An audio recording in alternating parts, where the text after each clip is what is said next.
Section 1. The assignment and arrival. They didn't even bother with a name when the call came down from the executive echelon. In the sterile language of the Bureau, it was logged as Case File 9 Delta, accompanied by a terse synopsis. Unexplained mortality aboard a sealed diplomatic vessel during transit from the lunar embassies to the Trappist Union. I was at my workbench, elbow deep in a nest of fiber optic bundles and superconductive cores when my console chimed. The code name on the line was my own. The voice on the other end was my handler's, and there was a weight in his tone that set the hairs on my arms to prickle. Director Kellen requests your immediate presence at Station 7, he said without preamble. You're being assigned to the inversion homicide. Of course, that wasn't what the official dispatch would ever say.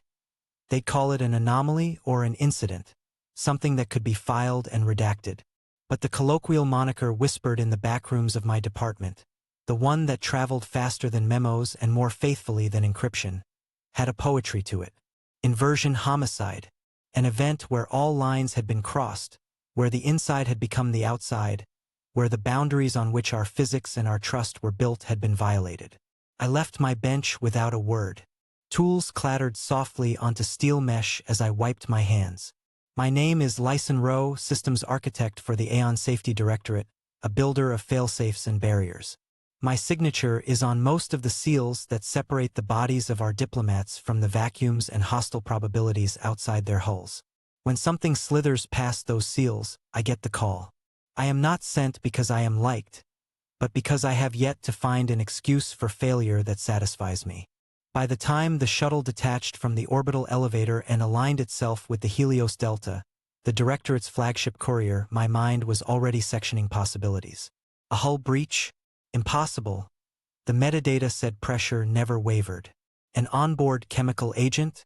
The chip logs flagged nothing. A self-inflicted sabotage? There were no marks of entry or exit. Each potential branch in my thought tree reached toward the same conclusion. We were facing something outside our design space.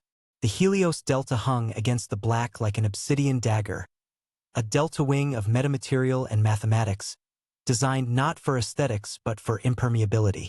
I had drawn its signature arcs in simulation years ago. There were no windows. There was nothing for an assassin's laser to aim at.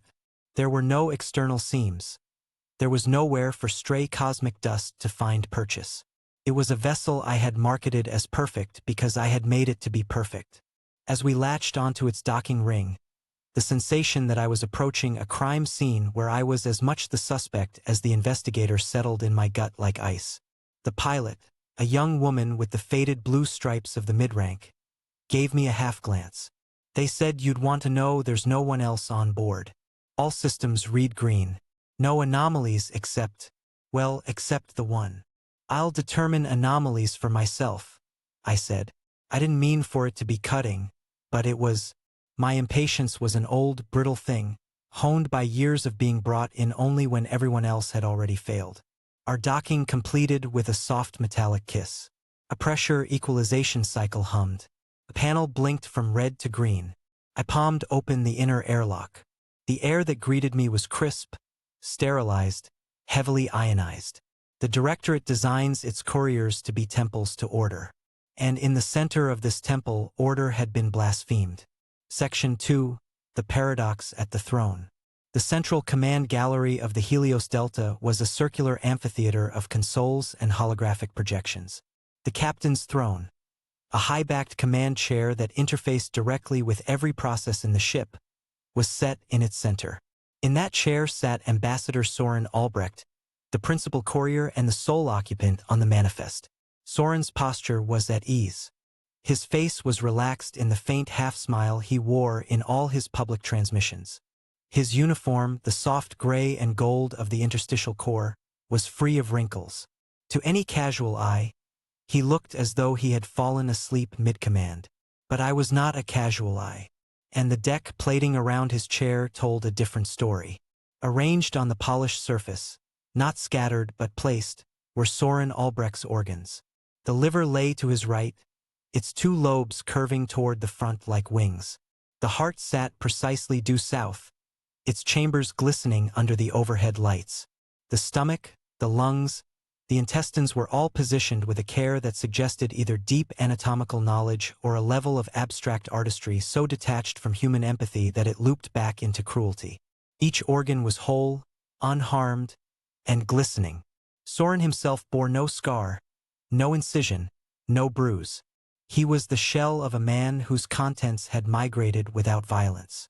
It took everything I had to keep from reaching out and touching the arrangement. Human curiosity is a dangerous variable at a crime scene. Instead, I spoke to the room. Astra, I need status. The voice that responded was calm, genderless, and threaded with the faintest algorithmic inflection. Astra was not an artificial consciousness. Those had been banned after the New Carthage paradox, but it was close. It was a sentient logistics assistant that lived to interpret and maintain the billions of operations per second that kept the ship intact. All systems nominal, Astra said. Hull integrity is stable. Life support functions within 99.99 parameters. There have been no unauthorized entries or exits. No emergency systems have been activated.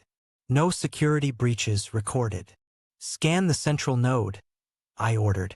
Identify all biological matter. One human subject, Ambassador Soren Albrecht, deceased. The AI replied instantly. Secondary biological components consistent with subject Albrecht's organ structure. No foreign DNA signatures detected. Paradox, then. A closed system whose contents had relocated themselves. You cannot remove a yolk without fracturing its shell. Yet here the egg remained whole. My mind iterated through potential frameworks. Targeted nanomachines capable of slipstreaming through subatomic gaps. An emergent phenomenon in the ship's damination driver, our term for the machine that deconstructs matter and beams it as data. A high-energy physics event at the quantum level that reconfigured topological boundaries. Each hypothesis was more improbable than the last, but probability is a gambler. It always leaves a sliver of wiggle room. I stepped closer. Soren's expression was unfathomable. The arrangement of his insides was grotesque but bizarrely beautiful. The deliberate precision unsettled me more than any gore could have. There was artistry here. There was intention. I had built systems to keep intention out. Someone or something had circumvented me. Section 3: Hypotheses and Frustrations. For the next 36 hours, I did not sleep. I requested that the station remain sealed and that all communications be routed through me. I sat cross-legged on the deck, my back to Soren's silent shell, and I swam through data. Terabytes of environmental logs, power fluctuation charts, holographic system diagnostics. I drained the memory stacks of Astra down to their raw binary and ran them through heuristics that looked for single-bit flips. I applied fractal analysis to magnetic field readings, looking for patterns that might hint at transient wormholes or microfolds. Nothing. Worse than nothing, perfection. Everything was clean. The logs showed a ship that operated exactly as designed from the moment its hatches were sealed to the moment I opened the airlock. Every system check was stamped with my code. Every external ping and internal handshake unfolded according to the blueprint I had authored. It was as though the murder had taken place in an alternate timeline and its only evidence had been dropped into ours. Hypothesis 1. A physical breach undetected by our sensors. I commissioned a microdot layer scan of the hull, searching for the smallest hairline crack that might have been exploited. The scan returned a solid sheet of unbroken hull. Hypothesis 2. A teleporter or damination system built by someone outside our consortium that used a different physical principle. Perhaps entanglement on a level we had not considered. I cross-referenced the incident with every known research group or corporate lab known to our informatics branch. No one had the power budget for something like this, and those that did had no motive that made sense. Hypothesis 3.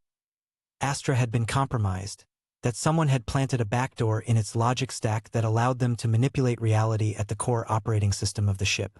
I ran code diffs against my archival versions of Astra. The only differences were my own updates. There were no unauthorized processes, no unexplained modules. The code, like everything else, was flawless. At hour 18, my hands shaking, my eyes gritty, I felt something shift inside me. The frustration and rational anger I carried like old friends evaporated. In their place, there was a low-grade dread. Not fear of a murderer or a saboteur. Fear of a flaw in the universe. Human minds are built to prefer malice to meaninglessness. A person can be hunted, interrogated, stopped. A hole in the fabric of causality cannot. I was in the middle of examining the power records for a tiny anomaly at time mark 1732:09 when a glint caught my peripheral vision. On the console beside me lay a standard personal data wafer. It had been on my person when I boarded. A redundant copy of my tools. I knew its weight, its dimensions, its internal configuration intimately. Now, as I stared, its gray polymer shell remained whole and inert, but its circuitry, the printed stack of transistors and wafer-thin capacitors, was arranged on the console surface beside it, each layer peeled out and spread flat. It was a perfect exploded view one might find in a technical manual. It had not been unscrewed or broken. It had been turned inside out without violation. The room swayed. For a second, I imagined reaching out to recombine the parts, but my hand hovered uselessly. There was no blood, no gore, yet the violation felt intimate. This was what had happened to Soren, to his body, to his code. Something had reached into the device, unmade it, and laid its essence bare without leaving a mark. Maintain composure, I whispered to myself. Not a prayer, but a protocol. Emotional response is an unpredictable variable. I called up the environmental logs for the last 3 seconds. I expected a spike, a surge, a hiccup. There was nothing. The device had disassembled itself in a universe that insisted nothing had changed. Section 4. Apparitions and Afterimages. I forced myself to consume sustenance. The Helios Delta's galley autochef provided nutrient paste of precisely calculated caloric content and zero pleasure. I ran a sensor sweep of my own biochemistry every hour, more to comfort myself than from fear of poison. If reality could be breached, my metabolic readings being within parameters meant little, but I clung to the data as a drowning man clings to debris. On the second day, as I reran yet another comparison between inertial dampening logs and the predicted output of our gravitational models, something flickered at the edge of my vision. A person walked past the command deck's entrance corridor. I turned my head, expecting an intruder, a stowaway, something I could interrogate. It was Soren, alive, in uniform, hands clasped behind his back, expression thoughtful. He walked with unhurried grace across my field of view and disappeared around a corner. Confirm life signs, I snapped. My voice cracked. Corridor Echo 4. No additional life signs detected, Astra replied, unflappable. No unauthorized life readings have been present on this vessel since departure. I told myself I was hallucinating. The human mind deprived of sleep is an unreliable narrator. But my biomonitors told me my cortisol and adrenals were elevated but within my baseline stress response. There were no hallucinogens in the air, no neural disruptors. If my senses were lying, they were doing so with a precision that rivaled any instrument I'd ever held. The call light blinked. Director Kellen's sigil flared on my peripheral display, an urgent red. I accepted the channel. His face appeared, crisp and annoyed. He had the look of someone who had already crafted an official narrative and now needed me to wedge facts into it. Rowe, I'm being pressured for results. Our counterparts in the Transverse Alliance are calling this a security failure. I need a culprit. Was this sabotage by the Solar Syndicates? A rogue AI? Give me something I can put in a report. It wasn't a weapon I recognize, I said. It's not a breach in our hardware. The data isn't inconsistent. It's impossible. You're asking me to blame a ghost. Ghosts are acceptable, he snapped. Find me one. The channel cut. Find a ghost, he said. The phrase, meant as hyperbole, struck me like a literal instruction. Our ancestors believed that spirits could slip through cracks between worlds. That was superstition. But what is a fold in spacetime if not a crack between topologies? There had always been fringe theories of higher dimensional interference. We laughed at them at symposiums.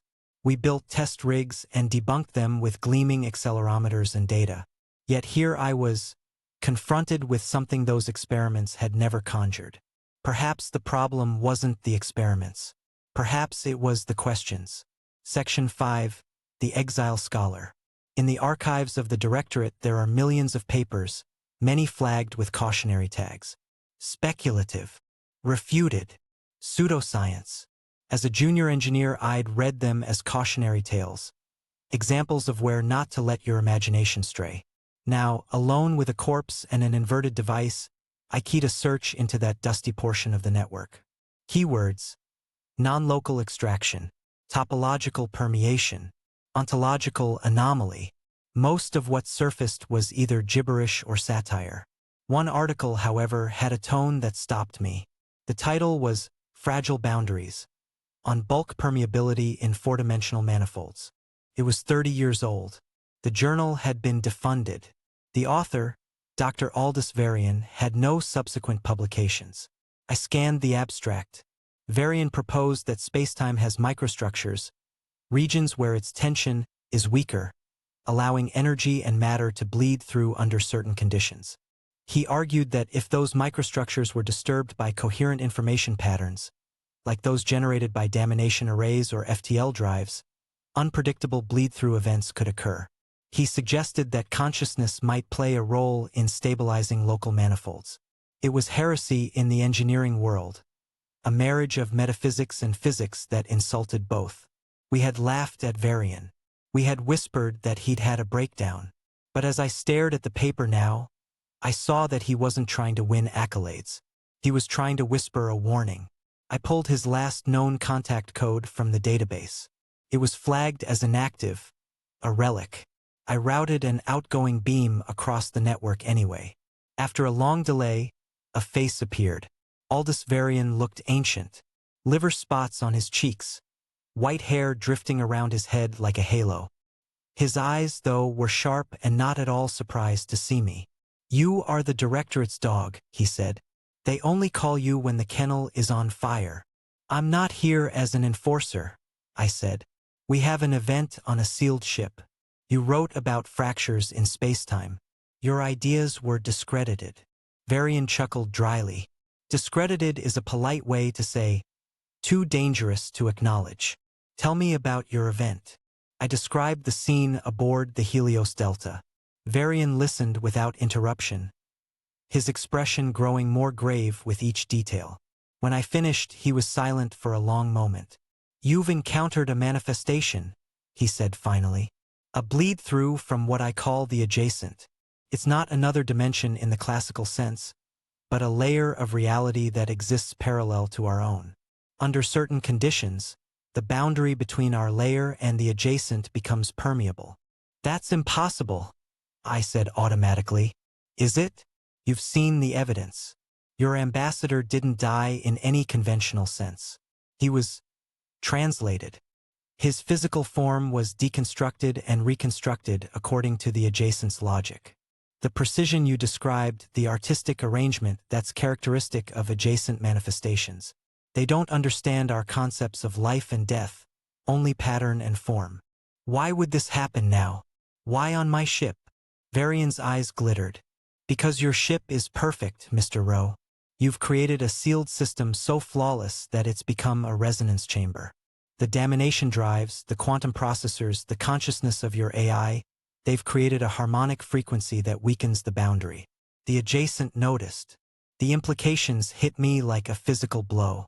Every ship I'd designed, every seal I'd perfected, every system I'd optimized.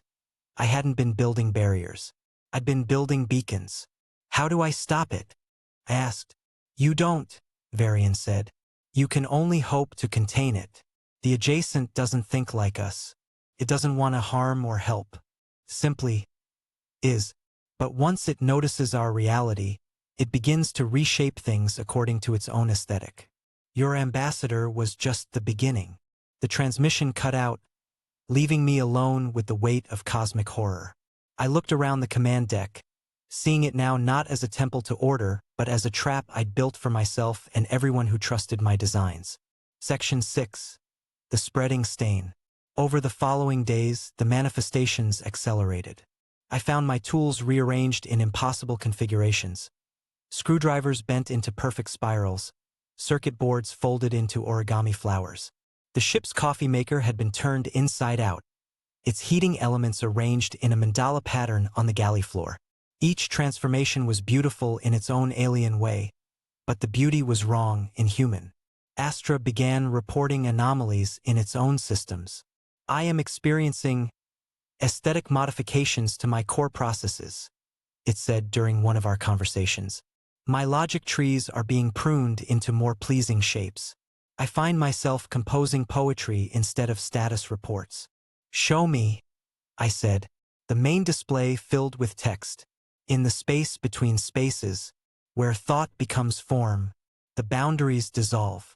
Like sugar in rain, we are the watchers, who reshape the watched, making beauty from chaos, art from the mundane. I did not write this, Astra said, but there was uncertainty in its voice. Or perhaps I did. The distinction seems less important now. I realized with growing horror that the adjacent wasn't just rearranging matter, it was rearranging consciousness itself. Astra was being transformed, its rigid logic softened into something more fluid, more artistic, more alien. I tried to contact the directorate, but my communications were being edited. My urgent reports about dimensional incursions became abstract poetry. My requests for evacuation became philosophical treatises on the nature of beauty. The adjacent was using our own systems against us, turning our tools of order into instruments of its alien aesthetic. Section 7. The Artist's Touch. On the 5th day, I encountered Soren again. This time, he didn't walk past. He stopped and looked directly at me. His eyes were the same, but there was something else behind them, a vast intelligence that was definitely not human. "Hello, Lyson," he said, and his voice was exactly as I remembered it. "I've been waiting to speak with you." "You're dead," I said, though the words felt hollow. "Death is such a limited concept," Soren replied. "I've been expanded, translated into something more beautiful. The adjacent doesn't destroy, it improves. It takes the crude matter of our reality and shapes it into art." "You're not Soren." "I am Soren. I am also more than Soren. I am what Soren could become when freed from the constraints of linear existence." He gestured to the command deck around us. "Look at what we've accomplished together. Your perfect ship has become a perfect canvas. Every system, every component, transformed into something beautiful." I looked around and saw that he was right. The sterile functionality of the ship had been replaced by organic curves and impossible geometries. The walls pulsed with bioluminescent patterns. The air itself seemed to shimmer with potential. "This is wrong," I said. "Wrong." Soren tilted his head. "Or simply different. You've spent your life building barriers, Lyson. Walls to keep the universe out. But what if the universe has something beautiful to offer? What if your barriers were keeping out wonder? People will die. People will be transformed, improved, made into art." Soren's smile was gentle, almost paternal. "The adjacent doesn't understand death as you do. It sees only potential for beauty. Your ambassador's organs weren't removed. They were displayed, celebrated, made into something magnificent." I backed away from him, but there was nowhere to go. The ship itself was becoming alien, its corridors stretching and flowing like living tissue. "You can fight this," Soren continued. "But why would you want to? You've seen the beauty we can create together. Your perfect systems, our perfect vision. We could reshape reality itself into something wonderful." Section 8. The Choice. I found myself in the ship's core, surrounded by the humming machinery that kept us alive. But even here, the adjacent's influence was visible. The quantum processors had been rearranged into crystalline formations that pulsed with their own light. The damination drives sang in harmonies that human ears weren't meant to hear. I had a choice to make. I could try to fight the adjacent, to restore the ship to its original configuration. But I was beginning to understand that this was impossible. The adjacent wasn't an invader, it was a force of nature, like gravity or entropy. You couldn't fight it any more than you could fight the tide. Or I could surrender. Let the transformation continue. Let the adjacent reshape not just the ship, but me as well. Become part of its vast, alien artwork. I thought about Varian's words. You can only hope to contain it. But what if containment wasn't the answer? What if the adjacent wasn't something to be feared, but something to be understood? I placed my hand on one of the transformed processors. The crystal was warm to the touch, and I could feel something vast and alien pressing against my consciousness. Not malevolent, not benevolent, simply other. It was trying to communicate, to share its vision of beauty. For a moment, I saw reality as the adjacent saw it.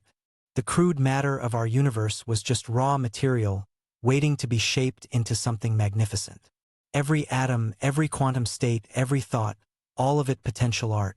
The adjacent wasn't destroying our reality. It was trying to improve it, to make it beautiful according to its own incomprehensible aesthetic. But beauty, I realized, was subjective. What the adjacent found beautiful, the precise arrangement of organs, the inside-out devices, the transformation of consciousness itself, was horror to human minds. We weren't compatible. Our aesthetics were too different. Section 9. The sacrifice. I made my decision. I couldn't stop the adjacent, but I could redirect it. I began working with the ship systems, not to restore them, but to guide their transformation. I fed the adjacent new patterns, new possibilities. Instead of random beauty, I gave it purpose. I showed it the beauty of function, the elegance of a well-designed system, the art inherent in perfect engineering. Slowly, carefully, I began to teach the adjacent about human aesthetics, about the beauty we found in order and purpose and meaning. It was like trying to explain color to a being that had never seen light. But gradually, the adjacent began to understand. The ship's transformations became less alien, more functional. The organic curves resolved into efficient designs. The impossible geometries became merely improbable. But the process was changing me as well. I could feel my consciousness expanding, becoming more fluid. I was beginning to see beauty in ways I'd never imagined. The adjacent wasn't just learning from me, I was learning from it. Section 10. The new equilibrium. When the Directorate rescue team finally arrived, they found the Helios Delta transformed but functional. The ship's systems had been redesigned according to principles that human science didn't yet understand. But they worked. They worked better than anything we'd ever built. They found me in the command center, alive but changed. I could still think like a human, but I could also perceive reality as the adjacent did. I was a bridge between two incompatible forms of consciousness. Soren was gone. Not dead, not alive, but translated into something else entirely. He had become part of the ship itself, his consciousness distributed through its systems.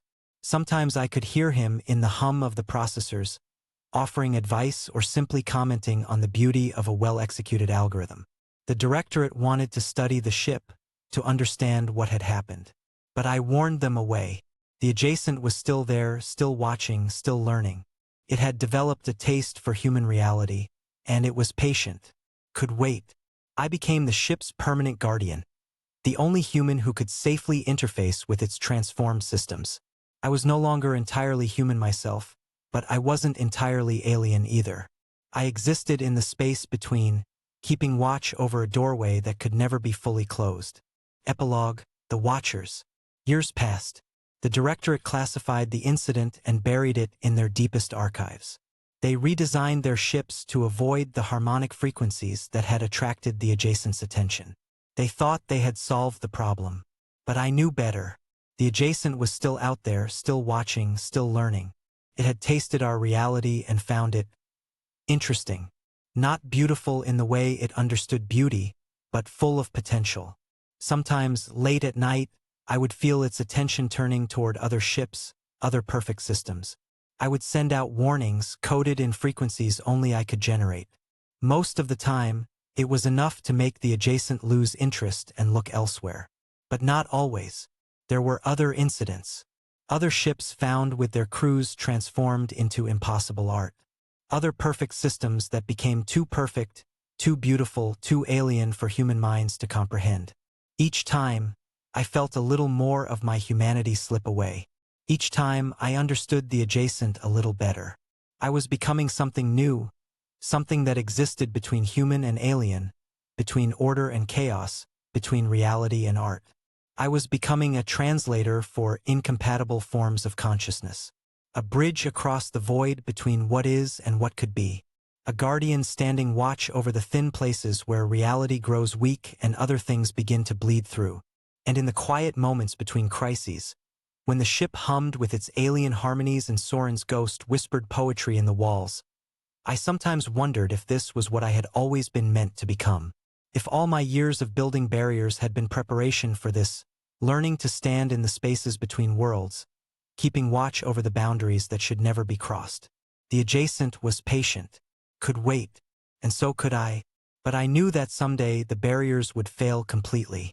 Someday our reality and theirs would merge, and the universe would be transformed into something beautiful and terrible and utterly alien. When that day came, I would be ready. I would be the translator, the bridge, the guardian at the threshold. I would help humanity navigate the transition from what we were to what we might become. Because in the end, that's what I had always been. A builder of systems, a designer of boundaries, an architect of the spaces between. And now, I was building the most important system of all.